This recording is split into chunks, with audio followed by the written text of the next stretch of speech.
Este, bueno, les voy a platicar sobre una historia que me parece bonita.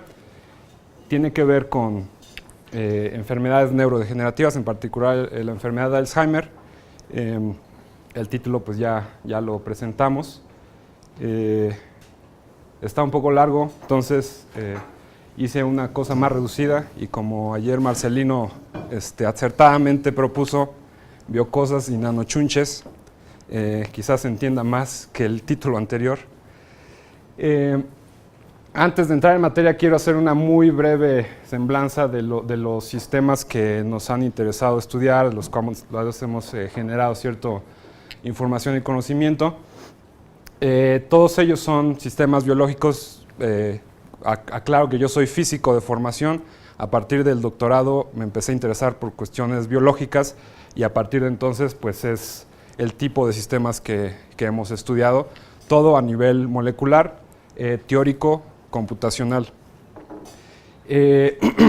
Empezamos por el caso de las proteínas de membrana, el caso específico de los canales iónicos pues, que están involucrados en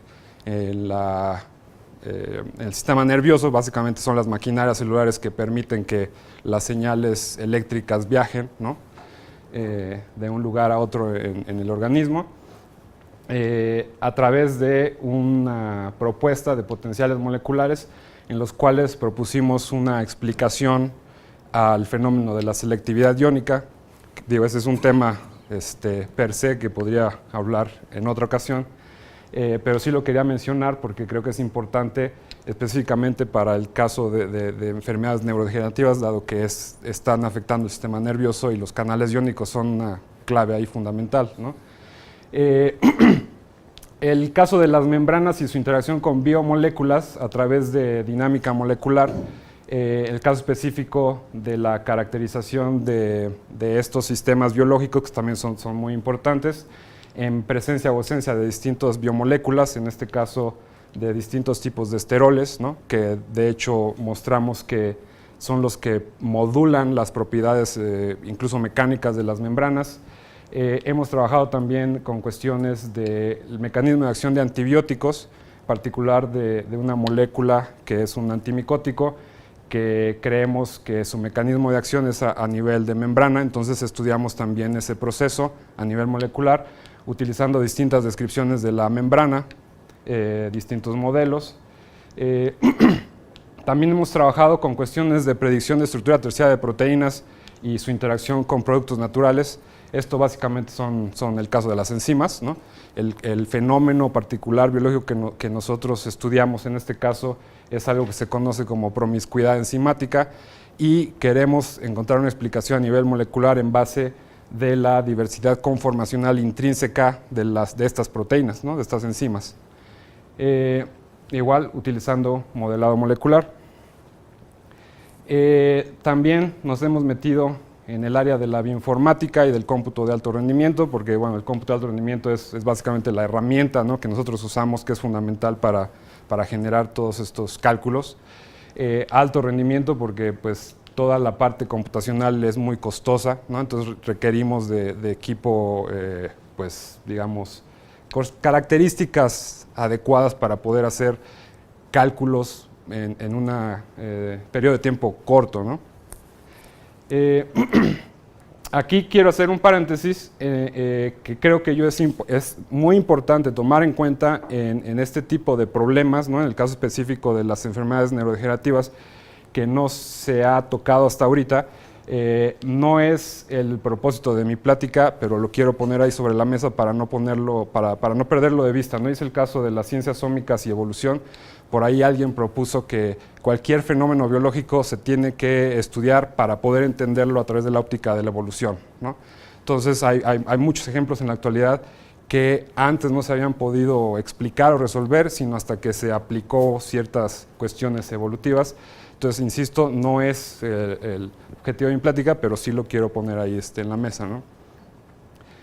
Bueno, otra de las cosas que nos interesa mucho es el desarrollo de software de análisis y visualización. Y finalmente, el tema de los complejos proteínicos, que es una de las líneas fuertes que seguimos en la actualidad, que son macroestructuras, específicamente en el área de la virología estructural. Y ahorita van a ver cuál es la conexión. Bueno, de la larga lista de enfermedades para las cuales se ha asociado una proteína que se malpliega, voy a hablar el caso específico de la enfermedad de Alzheimer. La proteína que está asociada a esa es la beta-amiloide, ¿no? Ya se ha hablado de ella, la abreviación estándar. Y como les decía, escogí esta historia por razones obvias, pero además porque desde el punto de vista teórico para mí es un ejemplo de éxito que ahorita voy a mostrar a qué me refiero. Hace algunos años, un par de años, el doctor Miguel Gómez Lim del Departamento de Ingeniería de aquí del Cinvestav Irapuato, platicamos, me dijo, oye, tengo este proyecto, esta idea, este problema, y ahí fue como empezamos a interactuar y es lo que voy a presentarles.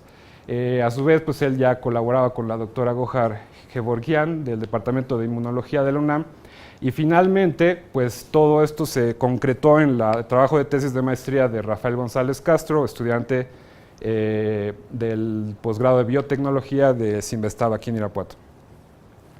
Básicamente todos los resultados experimentales que les voy a mostrar pues es el trabajo de maestría de Rafael. Ahora, como les decía, a mí me parece esta historia bonita en el sentido de que es una de varios ejemplos que tengo en donde hemos implementado estas estrategias multidisciplinarias para pues, atacar un problema de interés común. Pero básicamente en todos ellos el hilo conductor es esta idea en donde nosotros analizamos cierta información, la transformamos en conocimiento y luego ese conocimiento de forma racional lo empleamos y lo aplicamos para generar una cierta solución, ¿no?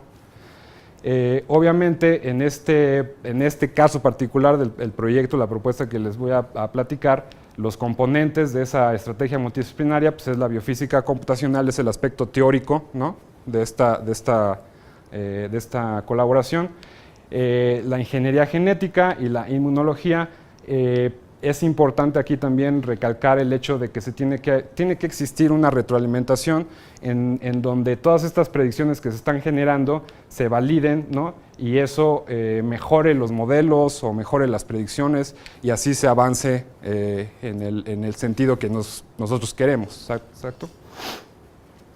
Ahora, no creo que haya mucho que decir más de lo que ya se ha dicho respecto a la enfermedad de Alzheimer y estos péptidos beta-amiloide. Lo que se supone a la fecha es que el rol que ellas juegan en la enfermedad es muy importante al formar placas en el cerebro. Y por esta razón, pues este péptido ha sido el principal blanco terapéutico para proponer o desarrollar vacunas. Eso quiere decir generación de anticuerpos. Sin embargo, recientemente se ha observado que hay ciertas especies que les falta cierta región del amino, del péptido, que son las aminotruncadas, que se ha observado que son el centro de nucleación para distintas isoformas del péptido, no solamente para las truncadas, sino incluso las completas, que son altamente fibrilogénicas, que se agregan más rápido, y más importante aún, que son altamente inmunogénicas. En particular esta isoforma, esta especie de la A beta, la 1128, que es de la que les voy a hablar un poco más. Para poner en contexto ciertos conceptos, ¿no?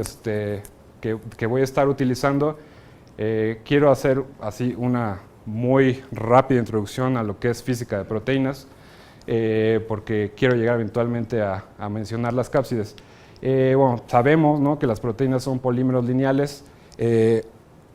Yo como físico, y creo que no soy caso único, cuando empecé a ver estas cosas de biología, uno de los primeros shocks, ¿no?, conceptuales que me enfrenté fue el hecho de que pues, en física nosotros siempre hablamos de leyes, ¿no?, y en biología se habla de dogmas, ¿no? Entonces como que nos piden creer, ¿no?, ciertas cosas, pero sin una prueba, ¿no?, contundente, ¿no? Entonces, dentro de estos dogmas de la biología está este, ¿no? Que es el dogma central de la biología molecular, que dice que la secuencia define la estructura y esta a su vez define la función. Sí, esto es el dogma central de la biología molecular actual. Ahora, yo tengo varios ejemplos ya con los cuales yo puedo mostrar que en esa descripción, o sea, en ese dogma de la biología, hace falta cosas, ¿no? En particular, un concepto entre la estructura y la función, que es la dinámica, porque sin él, ahorita hay ciertos fenómenos que no podemos explicar, ¿no? Entonces, digo, ese es también tema de otra plática que quisiera yo en otra ocasión discutir. Pero bueno, este es, creo yo, una aportación muy importante en la biología moderna, ¿no? El concepto de la dinámica, porque pues, las cosas obviamente no son estáticas, ¿no? O sea, las cosas se mueven, ¿sí? Tal para sería que la estructura es como nada más la parte estática. Exacto, ¿no? Entonces, como está definido el dogma actualmente, pues uno entendería las cosas como que no se mueven, ¿no? Y no es así. Entonces, como decía, pues yo tengo varios ejemplos en donde si nos quedamos con esta definición no explicamos el fenómeno, ¿no? Y es hasta que introducimos la cuestión dinámica que ya encontramos, ¿no? Ciertas soluciones. Entonces se ha estado hablando a lo largo de estos 2 días de los distintos niveles que podemos usar para describir la estructura de proteínas, la secuencia, ¿no? Que es la estructura primaria. Esto va a dar lugar a los niveles jerárquicos superiores, ¿no? En primer lugar, la estructura secundaria, que ya hemos estado hablando de 2 de ellas, ¿no? Que son las alfa hélices, las beta plegadas, cuya naturaleza, ¿no? Está dada fundamentalmente por ciertas restricciones en un espacio, ¿no? De 2 dimensiones, en donde cada una de ellas son ángulos, diedros, ¿no? Que definen el backbone de la proteína, ¿no? Entonces se han generado este tipo de mapas. Este es el mapa de Ramachandran, que es un tanto empírico, es lo que se ha observado, ¿no? Pero básicamente la razón o justificación de que las estructuras secundarias se formen en estas regiones específicas del espacio FIB-C tiene que ver con cuestiones estéricas, y todo eso tiene que ver con las interacciones físicas que tienen que cumplir las leyes, ¿no? Físicas que tienen que cumplir los átomos. Ahora bien, la estructura terciaria es cómo se arreglan entre ellas estas estructuras secundarias, y es lo que se conoce como el plegado. Y finalmente, cuando varias cadenas interactúan entre sí, se forma lo que ya es un nivel cuaternario, ¿no? De estructura. Y son los famosos oligómeros, y eso me lleva a hablar sobre las cápsides, ¿no? Entonces, básicamente, la cápside, que es una macroestructura también natural, que es lo que protege y transporta el material genético viral, no es más que un cascarón formado por n copias de la misma proteína, en la mayoría de los casos, que voy a llamar BCP. Y algo pues, interesante y característico de muchos de los virus, de cápsides virales, es que ellos presentan geometrías icosaédricas, y eso, más allá de poder entender por qué es así, que no sabemos, es una de las cuestiones que a nosotros nos interesa poder explicar, ¿no? A nivel molecular. Hay gente que pues, por lo pronto no les interesa saber por qué, sino aprovechar esas características, ¿no? Entonces, el hecho de que sean geometrías icosaédricas se ha aprovechado en aplicaciones biotecnológicas. Ahora, como les decía, esta proteína, ¿no? De cápside, BCP, está codificada en el genoma viral, y cuando el virus infecta, se replica, n copias de esa proteína BCP se van a ensamblar espontáneamente, reconociendo el genoma viral, y así forman nuevas partículas. Y dentro de las funciones de la cápside, pues es la de proteger y transportar ese material genético de un hospedero a otro. Tiene otras funciones, por ejemplo, una importante es el reconocimiento, ¿no? de qué célula puede infectar. Eso quiere decir que hay señales también importantes en la superficie de la cápside, ¿sí? Estas proteínas, como acabo de mencionar, forman las cápsides, pero hay ciertas BCPs que tienen la característica de poderse autoensamblar incluso en la ausencia del material genético, y se forman cápsides, se forman cascarones vacíos, ¿no? y eso es lo que se conoce como las partículas tipo virus o VLP. Ahora, estas partículas, pues obviamente pierden todas las propiedades de replicación, o sea, no son virales, ¿no? Se forman y son idénticas a la cápside del virión, pero como no tiene el material genético, aunque infecte, ¿no?, por llamarlo de alguna forma, no se puede replicar, o sea, son inofensivas, ¿no?, de cierta forma. Y como lo había mencionado antes, pues en años recientes se han empezado a usar con éxito en aplicaciones biotecnológicas. ¿Aparecen de manera natural también esos virus-like particles? Yo creo que sí, o sea, o sea, todo esto ocurre dentro de la célula, o sea, el virus infecta y pues hay poblaciones, ¿no?, tanto de VLPs como viriones, ¿no?, funcionales, y los que van a sobrevivir pues, son los viriones funcionales. O sea, existe una probabilidad de que se formen VLPs adentro de la célula, incluso que empaqueten cosas que no sea el material genético del virus, ¿no? O sea, habrá partículas que tienen cosas adentro que no es el material genético del virus y esas pues no hacen nada, ¿no? Pero lo importante aquí es que en el laboratorio se pueden formar, ¿no? Y es de lo que voy a hablar a continuación. Si buscamos la definición de quimera, la mitología clásica nos dice que la quimera era un monstruo imaginario que vomitaba llamas y tenía cabeza de león, vientre de cabra y cola de dragón. Obviamente no es lo que estamos haciendo nosotros. Pero no, ni siquiera, porque van a ver, se ven muy bonitas, ¿no? Una de Harry Potter o algo así, ¿no? Entonces, pero vamos a robarnos el término de quimera en el sentido de que vamos a construir algo nuevo pegando cosas, ¿no?, que ya existen. Entonces esa VLP quimérica, ya les había dicho, la VLP pues, es un cascarón vacío, ¿no? El hecho de que sea quimérica es que va a ser formado por n copias de una VCP, ¿no?, a la cual le vamos a pegar ese péptido, ¿sí?, que ya habíamos visto que es inmunogénico, ¿no? La hipótesis aquí es que pues, la respuesta inmunológica se va a ver potenciada porque vamos a elevar la concentración del agente inmunogénico, que es precisamente este péptido, ¿no? Pero creo que también la estructura es muy importante. Sí, vamos a ver. Sí. Ahorita llegamos a eso. No es nada más la secuencia, es la estructura también, exacto. Entonces, o sea, en caricatura esta es la idea, ¿no? O sea, tenemos una VCP que ya sabemos que si la expresamos y la ponemos en condiciones correctas en el laboratorio se van a formar las VLPs, ¿no? Como es una VCP de una cápside icosaédrica, pues se van a formar estas bolitas, ¿no?, con geometrías perfectas, icosaédricas, y que como cada una de ellas va a tener este péptido epítope, ¿no?, entonces vamos a tener partículas quiméricas, ¿no?, en donde la concentración de este agente inmunogénico va a ser muy grande. ¿Sí?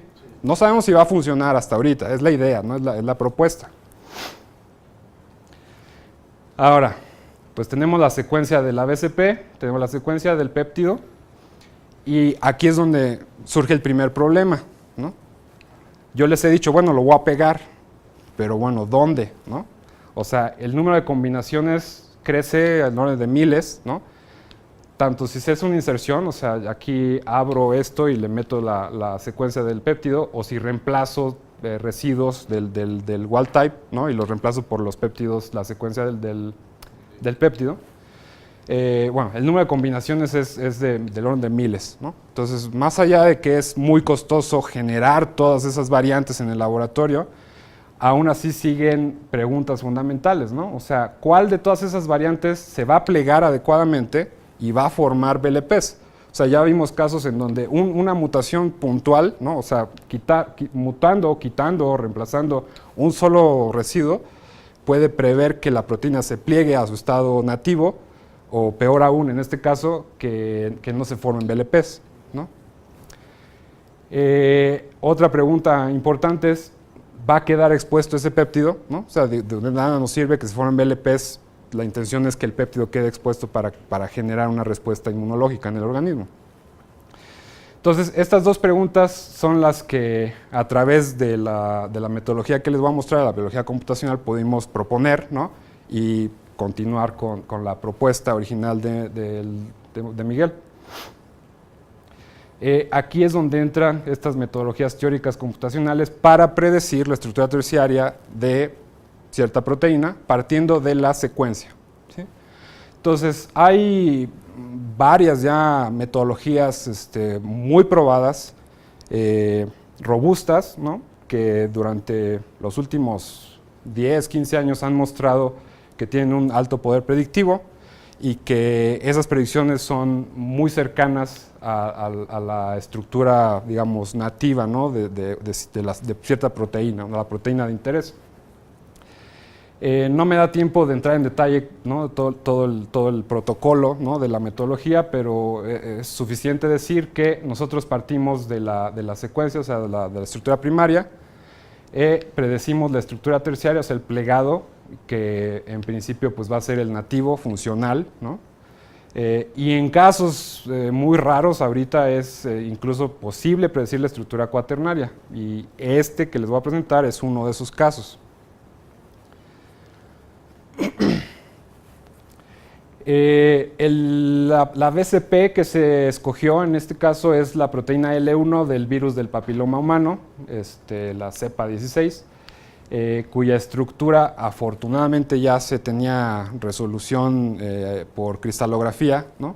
Y difracción de rayos X, que es esta. Como lo ven, no es nada bonita, ¿no? O sea, no es simétrica, no tiene como una característica obvia, ¿no? De que se vaya a autoensamblar y formar cosas de este tipo, ¿no? Se escogió porque, por un lado, pues, ya se conoce la estructura, o sea, cristalográfica, genera VLPs, ¿no? De forma sencilla en el laboratorio, que son de este tipo, se ven así, y porque encontramos o observamos que tiene esta región, ¿no? En forma de hélice, que voy a llamar H1, que en principio está expuesta, ¿sí? Entonces, si lo comparamos con la estructura terciaria, pues sí, terciaria, el plegado, digamos, si se podría hablar de plegado de un péptido, pero al menos sí observamos que tiene estructura secundaria, ¿no? Que es una alfa hélice y que es muy similar, ¿no? Entonces, aquí toco ese punto, ¿no? O sea, de tratar de respetar cuál es la estructura tridimensional del péptido en la quimera que vayamos a formar. Hasta este punto pues no sabemos si la unión, ¿no? de este péptido en esta región o cercano a esta región va a formar las VLPs. Mauricio, ¿en Sí. qué condiciones el 1128 tiene esa estructura? Pues deben ser condiciones fisiológicas. Porque el 142 es IDP, es físicamente desordenado. Sí, es una estructura que se publicó, pero eso es creo que es en metanol o alcohol. Puede ser en ¿por qué forma? Sí, normalmente Yo- es estructurado. Ajá. Esta es una estructura que se hizo en alcohol. Ok. Digamos, el péptido está en un solvente. TFA, algo de eso. Sí, Bueno, nosotros también hicimos la predicción de la estructura a nivel teórico. pero te da la propensión. Sí, claro, Por o sea, eso y yo iba a decirlo, pero dije, pero finalmente es lo mismo, porque lo que tú tienes ahí es la propensión y la puedes usar para lo otro. sí, entonces en este caso lo hicimos por ambas vías, ¿no? O sea, también hicimos la predicción teórica y se ajusta muy bien a esto, ¿no? La metodología teórica en principio asume que la cadena está en un solvente acuoso, ¿no? O sea, ahí no hay un solvente explícito, entonces no es posible ahorita decir, ¿sabes qué? Quiero hacer la predicción terciaria en tal o cual solvente. Entonces, lo hicimos y concuerda con la estructura que estaba reportada, ¿no? Entonces, ahora, perdón, pero aquí le estoy mostrando nada más la estructura del péptido aislado si quieres un solvente en alcohol, lo que sea, ¿no? No sabemos qué va a pasar cuando pegamos la secuencia acá, ¿no? No, de hecho, lo que se puede inferir de eso es que asumiste un riesgo. Bueno, el TFA incrementa la potencia eliminando los péptidos, naturalmente. Ellos lo resolvieron, tú lo tomaste y tú asumiste, pero fue, digamos, un riesgo, porque pudo haber no ocurrido, ¿eh? O sea, insisto, pudo haber no ocurrido, pero la teoría predijo esa estructura también. Lo que quiero decir, sí, no hay problema. Yo lo que quiero decir es que no es la tendencia natural. Naturalmente es un péptido desordenado. En Ok. agua es péptido desordenado. Cuando le ponen TFA hace eso. Y qué bueno que te está diciendo te está hablando de propensidad, a propensión. secundaria.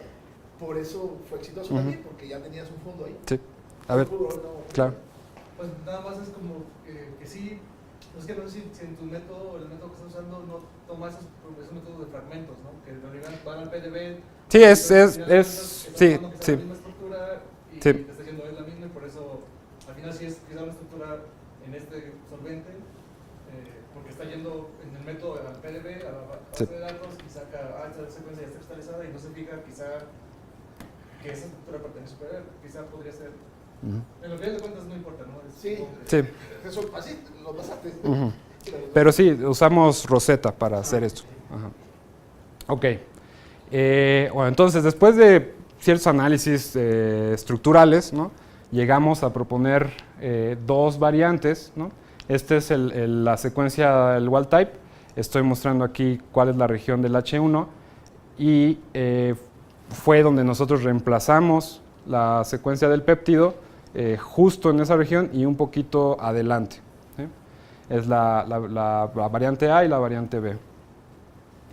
Hicimos la predicción de la estructura terciaria basado en la que ya estaba reportada de la L1 y esto es como se predice, ¿no? O sea, entonces aquí sabemos, o al menos la teoría predice, que el plegado terciario se mantiene cuando ponemos esa secuencia en esa región. Ahora, se podrá autoensamblar. Hicimos también la predicción de la estructura cuaternaria y vimos que sí es viable. Y las regiones en donde caerían las inserciones está justo en los ejes de simetría y en ciertas regiones en donde hay interfaz entre distintas subunidades, ¿no? Dentro de la cápside. Ahí estábamos un poco dudosos si iba a ser suficiente la exposición al solvente para generar una respuesta inmunológica, pero dada la observación o la predicción de que la viabilidad de formar VLPs era alta, continuamos, digamos, utilizando estas dos variantes y seguimos con el proyecto, ¿no? Entonces, hasta este punto, pues nosotros, digamos, terminó nuestra participación en términos de la predicción teórica, usando modelos estructurales. Estábamos contentos, ¿no? A nivel teórico, y entonces dijimos, bueno, a ver, pues ya síganle, ¿no? Entonces, los siguientes pasos, pues es lo que les mencionaba, que ya fue la tesis de maestría de Rafael, en donde se sintetizó, bueno, los genes, se clonaron los vectores, se expresó la proteína en planta, se extrajo la proteína, se purificó sí, de la VCP quimérica, y luego se puso en condiciones de autoensamblaje, se generaron las VLPs quiméricas, se usaron para inmunizar de forma intramuscular ratones, y después hicieron los análisis de inmunohistoquímica, ¿sí? Tanto en cerebro de ratón como en humano. Entonces, en primer punto, las VCPs sí forman VLPs, ¿no? Entonces, son resultados de microscopía electrónica, que aquí vemos las partículas, ¿no? Entonces, el primer paso lo vencimos, ¿no? Sí forman VLPs. Ahora, ¿Los dos tipos? de la A y la B, sí, en los dos. Naturalmente. No, o sea, son las VLPs quiméricas, las que nosotros propusimos que iban a formar VLPs, ¿no? Entonces, la primera pregunta era si se formaban VLPs, ¿no? Que sí. La segunda pregunta es si el VLP iba a estar lo suficientemente expuesto para generar una respuesta inmune. Entonces, se hicieron estos títulos en los cuales pues, se demostró que sí están expuestos al solvente, se genera, ¿no? Cierta cantidad de respuesta inmune en comparación con el péptido solo, ¿no? en su versión truncada, completo. Se probó, por ejemplo, también como control la VLP de la L1 silvestre, no forma respuesta. Otro, un péptido no relacionado, no recuerdo cuál era, pero tampoco genera respuesta.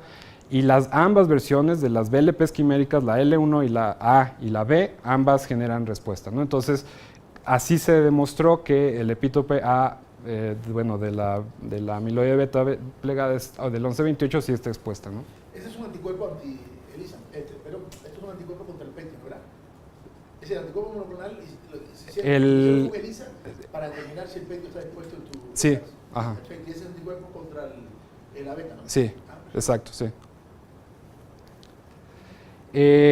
Otra cosa también buena es que el tipo de IgGs que se encontraron, o sea, que se generan por la inmunización en ratones a través del uso de estas VLPs quiméricas, es que el tipo de IgG es de carácter antiinflamatorio y, por ejemplo, el IgG2, que es proinflamatorio, ese no se genera. El IgG2B, pues ese es antiinflamatorio, sí se genera. Aquí lo importante es que el tipo de respuesta inmune que se generó al usar estas VLPs quiméricas no produce una inflamación extra, ¿no? Y eso era muy importante, o es muy importante. Ahora, en el caso de la detección de anticuerpos, por anticuerpos de estos agregados amiloides en cerebro de ratón, aquí se usó otro anticuerpo monoclonal, ¿no? El BAM10, que es específico para detectar ese péptido. En el caso, este es el control, o sea, este es, pues como decía, es no sé cómo le llaman, una rebanada de cerebro, ¿no? De tejido. Lo exponen, ¿no? Contra el anticuerpo, y la señal roja quiere decir que sí se está detectando, ¿no? Básicamente. Si usamos, por ejemplo, las VLPs silvestres, las que no tienen el epítopo en la superficie, pues no generan una señal, ¿no?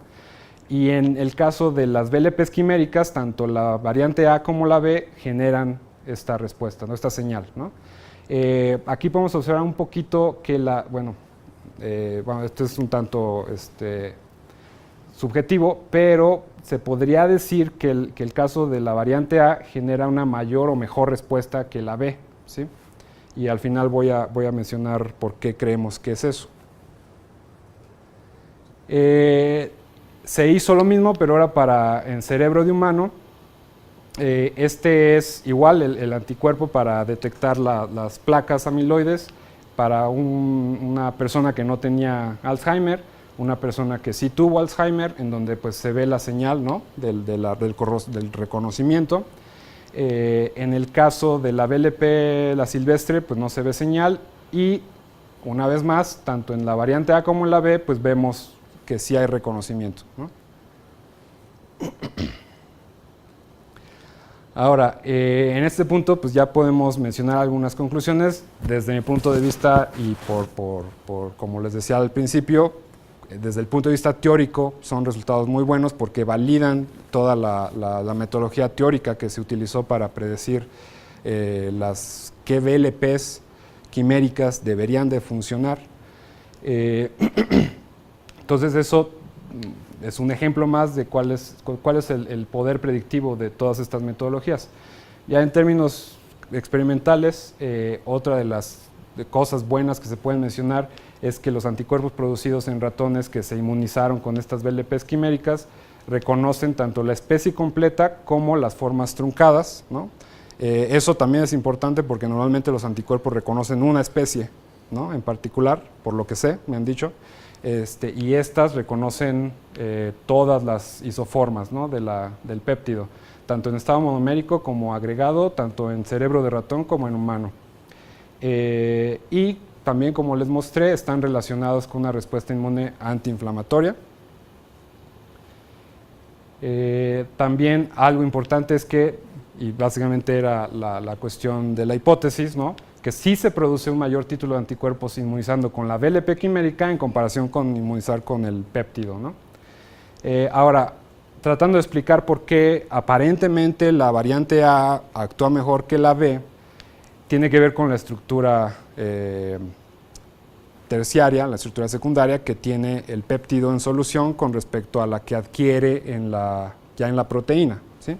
Entonces, si comparamos la estructura que tiene en solución con la estructura que se adquiere en la VCP quimérica, vemos que en el caso de la variante A es más parecida que en el caso de la variante B. Y entonces así es como nosotros creemos que explicamos por qué una actúa, a pesar de que las dos funcionaron bien, por qué la A funciona mejor aparentemente, ¿sí? Ahora, ¿Qué hacemos, no? A partir de este punto, desde nuestra perspectiva, y es el hecho de que estas VLPs que se forman, pues si eventualmente llegan a ser usadas para generar vacunas, se tienen que guardar, ¿no?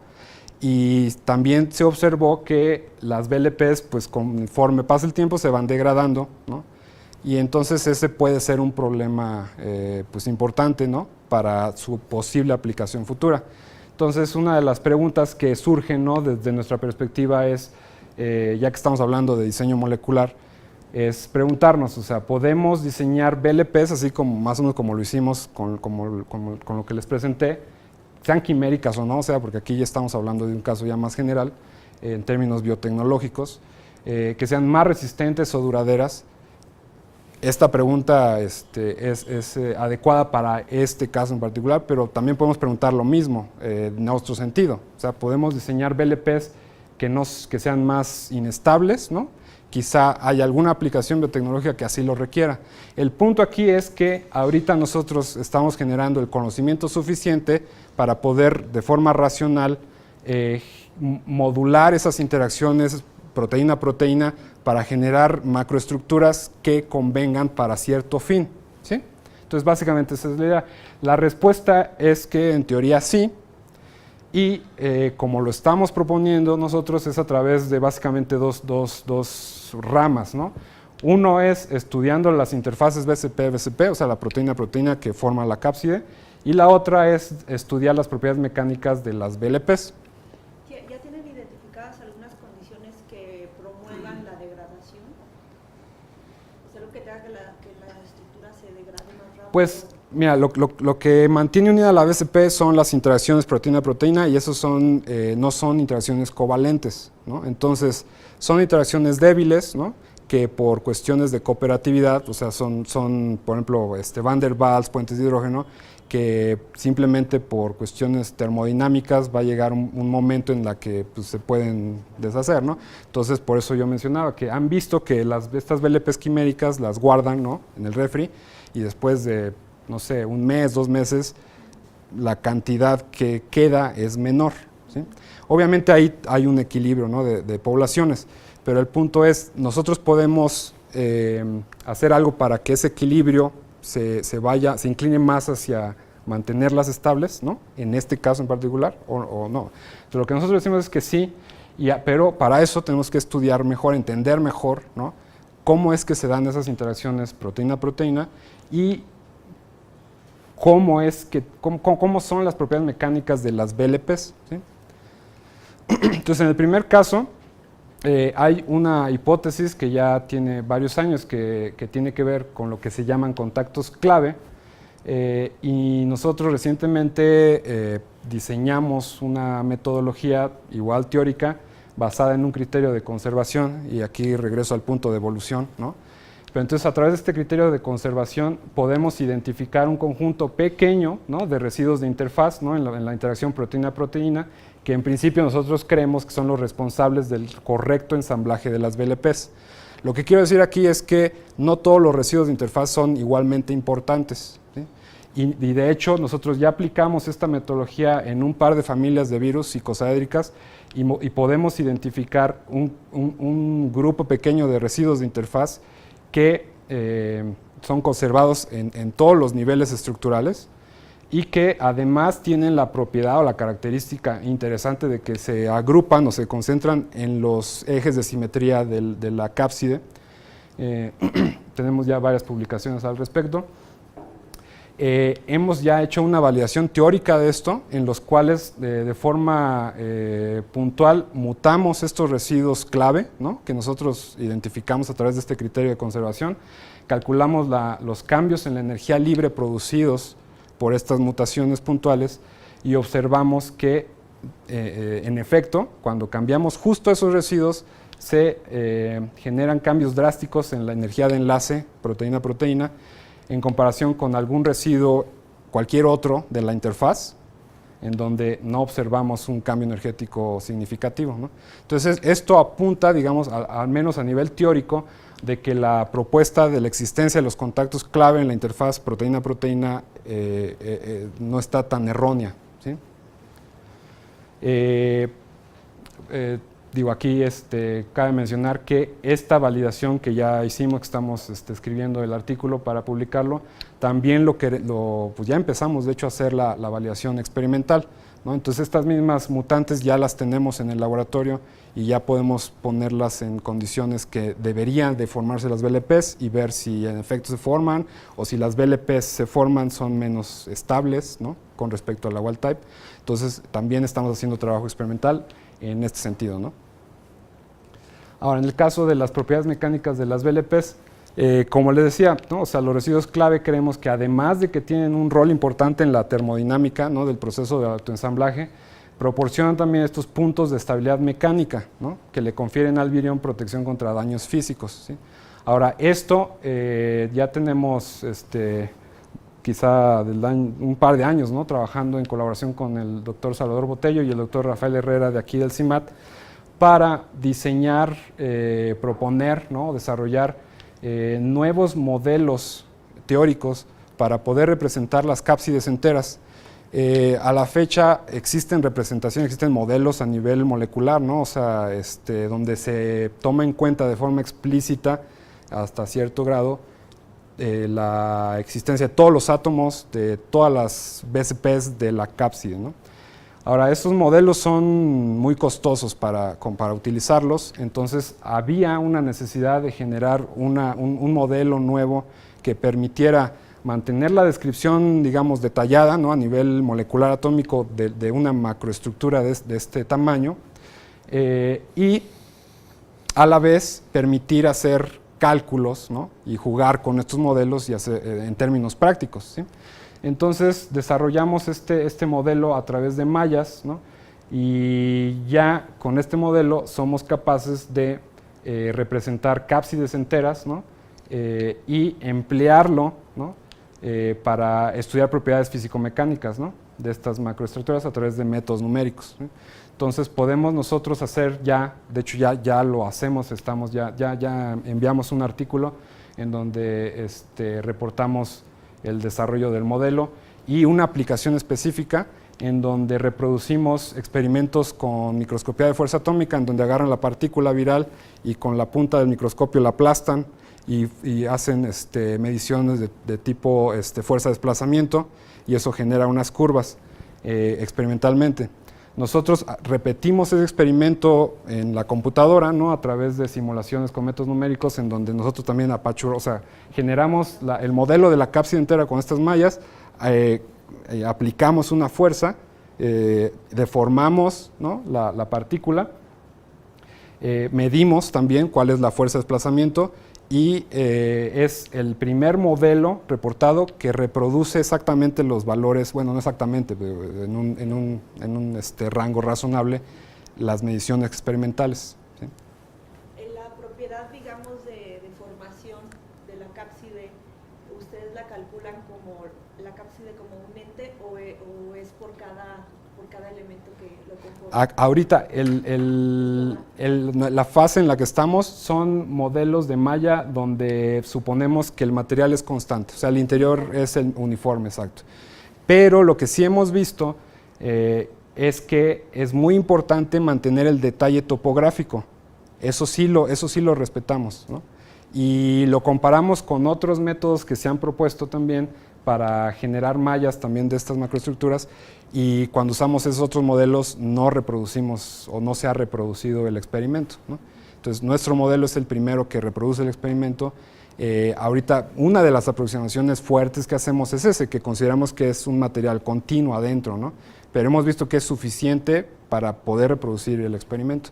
En fases posteriores, una de las cosas que queremos hacer es poder, de cierta forma, separar, ¿no?, las distintas cadenas, o incluso tenemos en mente generar especie de un material entre las cadenas que actúe como pegamento, ¿no?, tipo interacciones de Van der Waals, ¿no?, de cierto tipo, para ir mejorando, digamos, el modelo y acercándose un poco más a la realidad.